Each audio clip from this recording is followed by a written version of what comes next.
The very first night of her death, American Indians start a fire. It's a spirit fire, right? Okay. And so if I was to die tonight, a fire would be automatically started out here and it would be lit for 4 days. And so the very first night of the fire, I actually wasn't even here, but there were people coming over, strangers coming over to the fire, saying that this Chuck Fos was out in the community bragging to everybody that he beat my niece to death.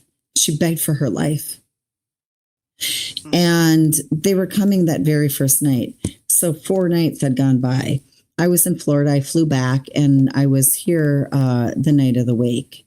And I started asking questions. I started asking the sisters, well, when was the last time you heard from her? Where are the text messages? Because they all said, Auntie,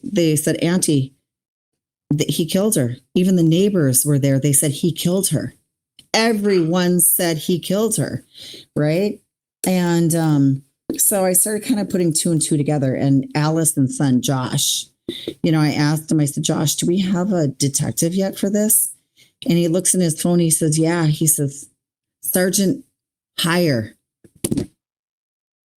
That was Arionna's homicide detective.